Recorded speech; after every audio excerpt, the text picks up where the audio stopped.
Welcome back to another video. Today we are going over the payback match card and the payback results, and then a little surprise at the end, because at the end of the video we will be going over Genix, the very first Genix pay-per-view, or special live TV special, Genix Mayhem. If you guys don't know the storyline behind Genix, basically we got to the point where we have so many guys that we don't even, we have over 100 customers. We have so many guys that we're going to need a second show so we can use most of these guys. We'll never use them on look. So we made a second one, and just kind of put on that, though. Ground Zero Genix champion is the real deal, Titus O'Neil. The North American champion if as Cryptic likes to call it, the real deal, Titus Oatmeal. No, dude. The real deal, Titus O'Neil. The North with his manager, Thunderbolt. The women's champion is Jennifer Adams. The Genix Active champions are TCF, Troy Club Forever, and the hardcore champion is Baldwin. And that'll be the end. So starting off with Payback. And then the North American champion, you know who that is. Xavier. To kind of kick off there. Mm-hmm. And what did we kick off with? The first match we kicked off was LA Knight taking on EC3 in an Extreme Rules match. That match was phenomenal. It was a decent match to kick off the show. Yes, that match became basically the reason that match happened is a couple weeks ago, or about four. Well, really, it started out since LA Knight debuted back in the original Genix. They fought over the IC title.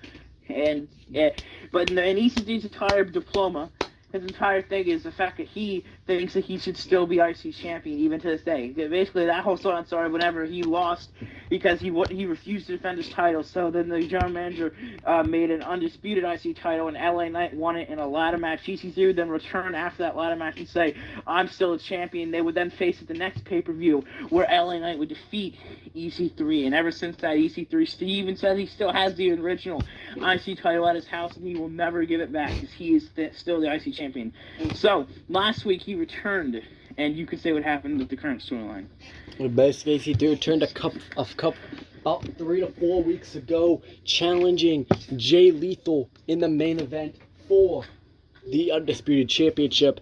We thought EC3 was going to win. He looked like he was going to win, but LA Knight came out, costed EC3 the match, and then the next week, EC3 came out, saying that if it wasn't for LA Knight, he would be champion. LA Knight then came out and said he doesn't want someone as EC3 to be the main, to be the face of the show, as he knows once he wins that title, he will not defend that. He would just go home, sit on his ass, and watch TV all day and not defend that title. So he costed EC3. So then he gave EC3 another opportunity to face Jay Lethal again against Sean Young, and costed EC3 again, and then EC3 challenged LA Knight to a match. EC3 challenged LA Knight to a match at Payback in an Extreme Rules match, and said if LA Knight loses, EC3 will not only get another shot at Jay Lethal, but will be the new commissioner of the show. LA Knight would then win that match after a concerto to EC3, and then he would pick him up into a BFT, picking him up and then into whatever that one move is, like side slam something. And then second BFT and then he would cover EC3 for a 1, 2, and a 3. And LA Knight would win the match and still be the commissioner of Ground Zero. And the next match. Was a 2-on-2 Sean King match for the tag was a 2-on-2 on a 2-on-2 no DQ match. It was an incredible tag team match. The Silencers taking on the current champions at the time, Hit Row. Hit Row consists of Angelo Dawkins and DeAndre M. Xavier. And what a match that was. It was an elimination and no DQ. And then get this, it wasn't even tournament tag, it was regular tag. So because of the no DQ rule, they were able to come in whenever they want, and the referee could not count them in. And at one point in the match, DeAndre M. Xavier would get the Silencers to do their tagging finisher, whipping DeAndre M. Xavier in the corner. He would flip over the corner and they would then pin him 1, 2, 3, and then it came down to Angelo, and that wasn't even fair because Johnny Haas would then enter the ring, and they just double teamed Angelo for the entire match, and then finally hit their tag team finisher to defeat him 1, 2, 3. And for the first time in months, we have new tag team champions, and their name are the Silencers. Yes, the Silencers. And we'll take turns. You'll discuss the next match, and I'll do Yes, the next match. Ashley Austin versus Ivy Storm. Remember, a couple weeks ago, Ivy Storm actually defended that title in a fatal 4-way or triple threat, I forget which one it was, against Ashley Austin and 2 or 3 other people, where it was a phenomenal match. Ivy Storm would retain that title in that triple threat or fatal 4-way, whatever one it was, and then she came out saying no, she had no opponent for Payback. And then Ashley Austin would come out and say, if it wasn't for the other women in that match, she would have beat Ivy Storm for Women's Championship. So she wants another shot at the Women's Championship, one-on-one at Payback. Ivy Storm said you can do that only if you defeat. And who was in the match? Ashley Austin won. Nikita Ryan, I believe. Oh yeah, Nikita Ryan in a one-on-one match. She would then go on to defeat Nikita Ryan last week to earn her title. Sharpshooter hit tonight at thing. You know what I just realized? What? That Women's Championship match was an Extreme Rules match. We didn't use one weapon. Still a good match. Yeah, it was still a good match. At the end, Ivy Storm would boom kick Ashley Austin's head off to retain the Women's Championship. But coming up next, one of 2 triple threat matches. Roderick Strong taking on Adam Cole, taking on Brandon Pettis.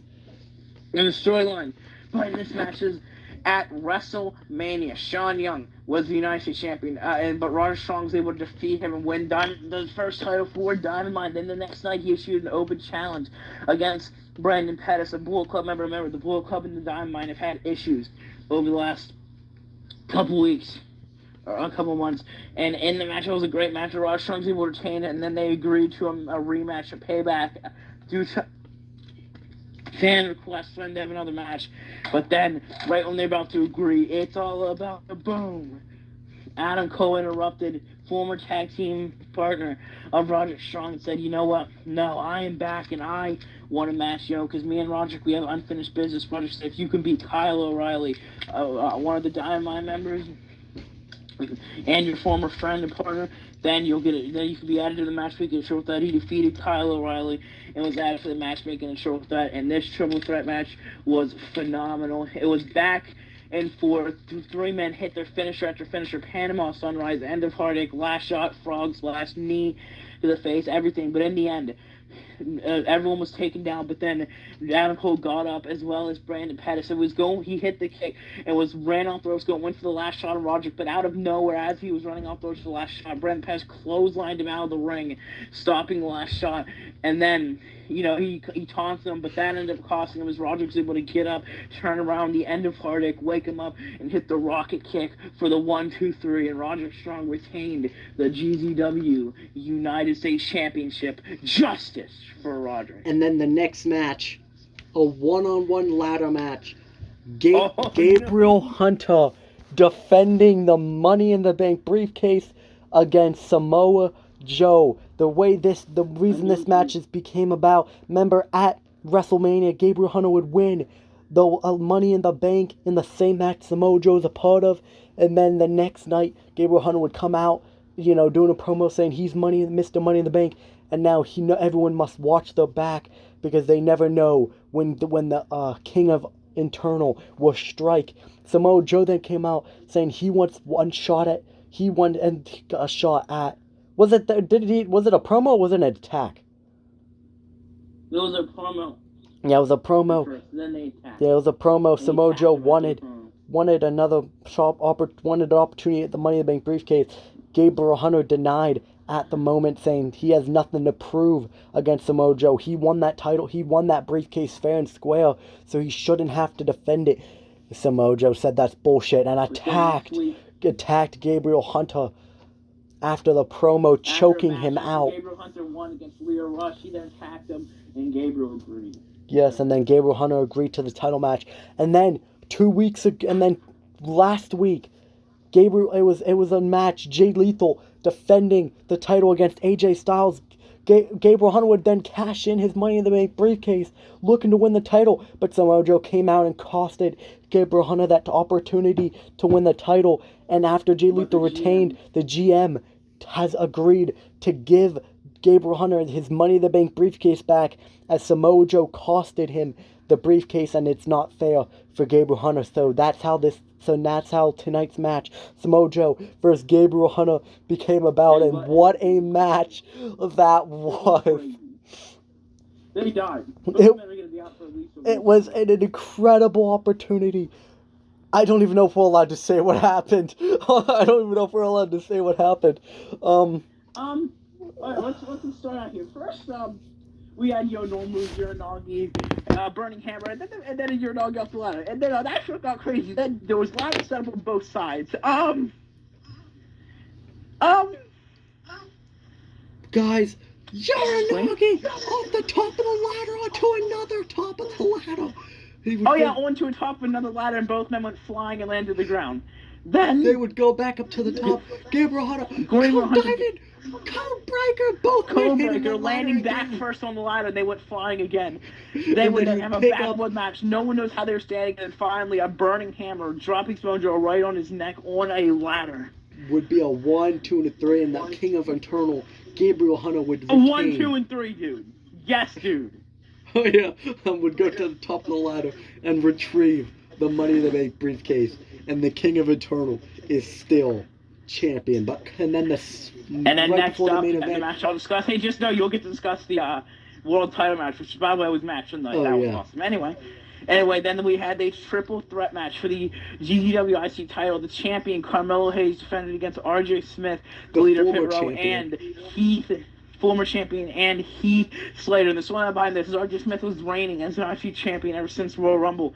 But then, he defended against WrestleMania, he defended against everyone. But then the night after WrestleMania, at WrestleMania, Carmelo Hayes won the Andre the Giant Memorial Battle Royal, getting an opportunity wherever, whenever he wanted, any title he wants. So the night after WrestleMania, RJ Smith defended the IC title against a returning Heath Slater, who the stipulation was if he wins, he gets a job on War. Heath Slater came up just short. RJ Smith came, but then after the match, Carmelo Hayes cashed the opportunity and the Andre Giant Memorial Battle Royal opportunity, and taking him down, hitting the diving famouser for the 1, 2, 3, and winning the IC title. After the match, RJ Smith wasn't happy about that and called it out, and they had a heated promo. Before they were interrupted by Heath, who said he wanted another opportunity, and he said he'll put his war career on the line. If he loses, he would have to go down, demote to genix, where he'll make less money and will be able to put less food on the table. And they agreed to a triple threat match, and this match was also phenomenal. But Carmelo Hayes was able to hit the diving fame. Heath had to earn his way into the match the last week by defeating RJ Smith. And in the end, Carmelo Hayes technically made it harder for himself, but I think he wanted to embarrass RJ Smith, so he distracted him, and Heath rolled RJ Smith up for the 1, 2, 3 to qualify into the match.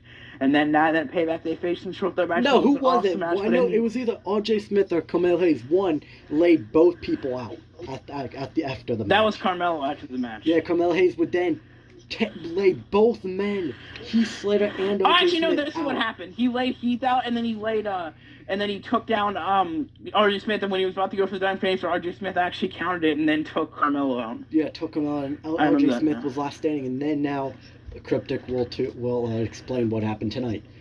And then in the match, it was a great back and forth triple threat match between all three. But at the end, it was actually a perfect ending because Carmelo was able to take out RJ Smith and go to top of him and hit the dime fame on Heath for the 1, 2, 3 to retain the GCW IC title. And then we had the main event. And now it is time for the main event. Jay Lethal defending the Ground Zero War Undisputed Championship against Sean Young. This rivalry, the Showtime Sean Young, this rivalry has been a thing ever since Sean Young debuted 1 or 2 weeks before the Elimination Chamber pay-per-view, where the winner of him and Jay Lethal would enter the Elimination Chamber match. It ended in a double count-out, which means both men entered the Elimination Chamber, but at the end of the match, Jay Lethal would get pinned by Sean Young, so Sean Young would win the Ground Zero United States Championship.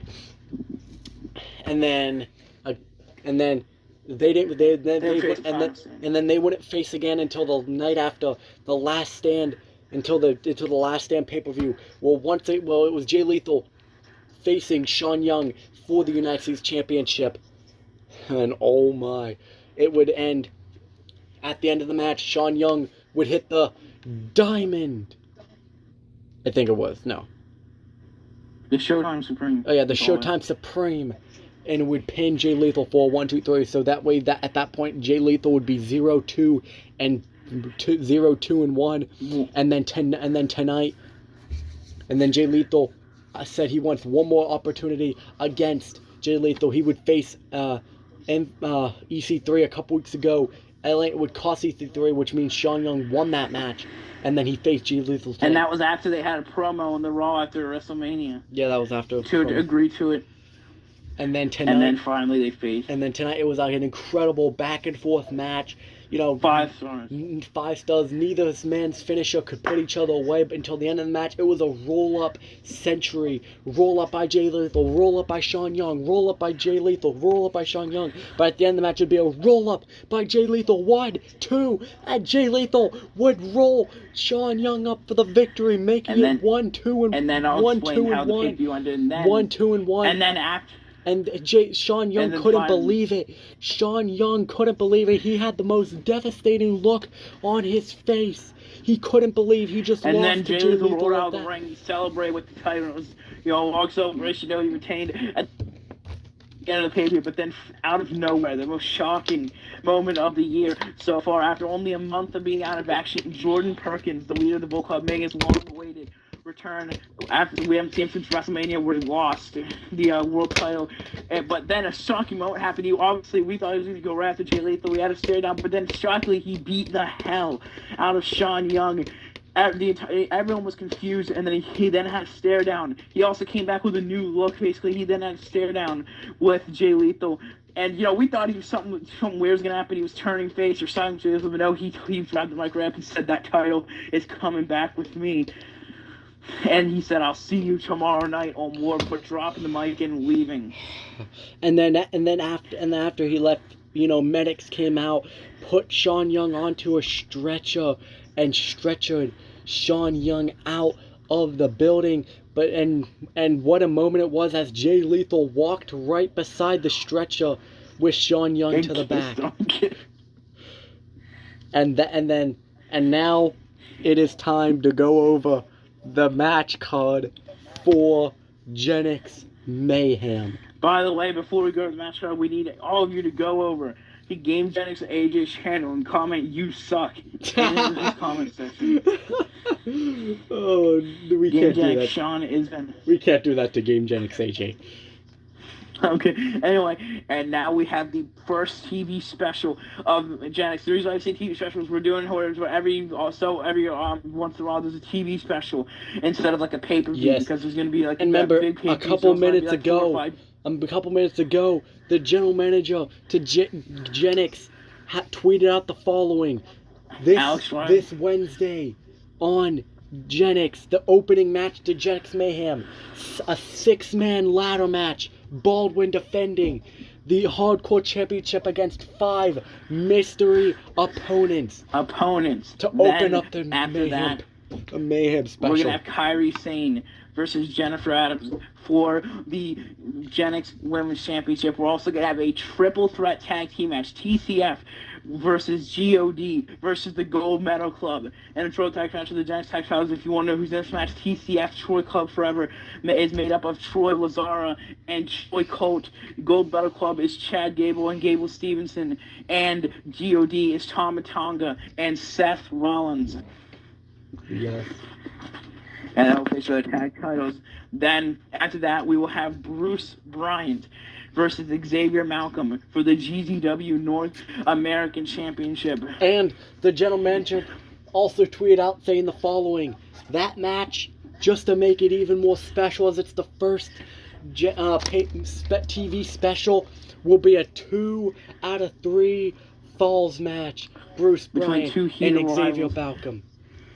And then after that, it's going to be a non-sanctioned reinforced ring match between Kevin Jackson and Odyssey Jones. Yes. And that has a long storyline behind it. See, just two big men last week. They broke. The reason why it's happened is because they had multiple brawls the week before, and then last week, gentlemen said they're going to face in the main event. In that main event, Kevin Jackson would superplex Odyssey Jones, breaking the ring. And then he said, you know what, you two are going to face in a rematch, but this time the ring will be reinforced and it'll be non-sanctioned. But then the main event of Mayhem for the Mayhem and World before we go to the main Championship event, we also have to, the general manager also announced that also on this next genix, that what's his name? One-eyed man, what's his name? Dwayne Reynolds. Dwayne Reynolds will issue an open challenge this Wednesday on Which Genix. that will have to be done in exhibition because we already have a match for it. And remember, Dwayne Reynolds, he has been one of the scariest superstars recently. He made his debut by destroying Mike Kanellis on his return. And then last week, he defeated former WWE champion Kofi Kingston in just 35 seconds.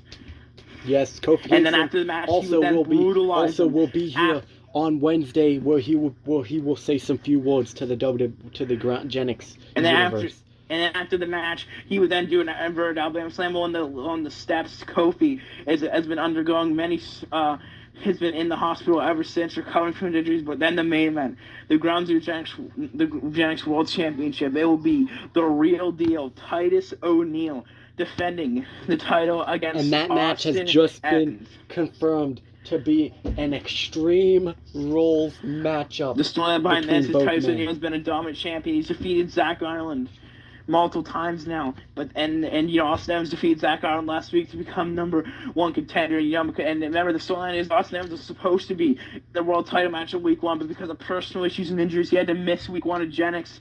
He was the biggest superstar, the most popular superstar drafted at Genix, but he said he's not going to let that bother him. He said he's back and he's finally trying to get the world title shot. He should have gone week 1. He earned it, and at Mayhem he will try to win.